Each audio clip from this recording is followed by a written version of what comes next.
আমরা দেশে একটি জবাবদিহিতার পরিবেশ তৈরি করতে চাইছি। রাজনৈতিক দল হিসাবে আমাদের মূল লক্ষ্য উদ্দেশ্য জবাবদিহিতা। সেটি কি জবাবদিহিতা? শুধু কি প্রধানমন্ত্রী জবাবদিহিতা করবে? শুধু কি মন্ত্রীরা জবাবদিহিতা করবে? শুধু কি এমপিরা জবাবদিহিতা করবে? নো। জবাবদিহিতা প্রতিটি পর্যায়ে থাকতে হবে। ইউনিয়ন পরিষদের মেম্বার যেরকম জবাবদিহিতা করবে, প্রধানমন্ত্রীও জবাবদিহিতা করবে।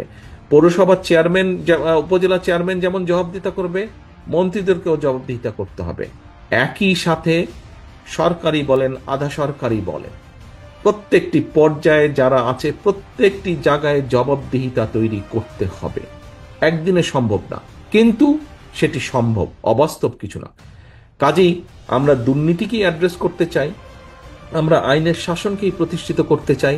আমরা স্বাস্থ্য খাতে, এখানে একজন ডাক্তার সাহেব একটি কথা বলেছেন, আমরা স্বাস্থ্য খাতে এমন একটি পরিবেশ তৈরি করতে চাই যেখানে দেশের মানুষ দেশের চিকিৎসকের কাছেই চিকিৎসা সুবিধা নিতে পারবে।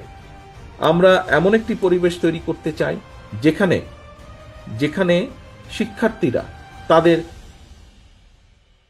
তাদের যেটা ন্যায্য শিক্ষা, সেই শিক্ষা দেশের করতে নিতে পারবে। যেটি আমরা করতে চাই না কেন, একজন পলিটিক্যাল অ্যাক্টিভিস্ট বা একজন রাজনৈতিক কর্মী হিসেবে আমি মনে করি জবাবদিহিতা যদি প্রতিষ্ঠিত করা যায় তাহলেই একমাত্র সবকিছু, অনেক কিছু করা সম্ভব।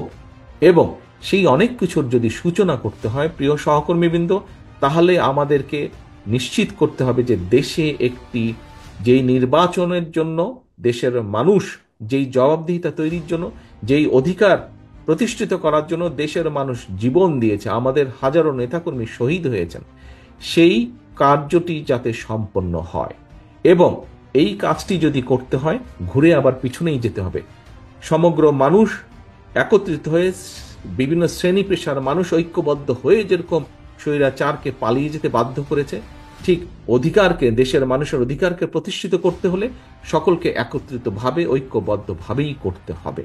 এবং তখনই ঐক্যবদ্ধভাবে সেইটি নিশ্চিত করতে সক্ষম হলেই আমরা 31 দফার বাস্তবায়নের কাজ শুরু করতে সক্ষম হব, যার মাধ্যমে পর্যায়ক্রমিকভাবে আমাদের কাঙ্ক্ষিত বাংলাদেশ গড়ার কাজটি আমরা শুরু করতে পারব।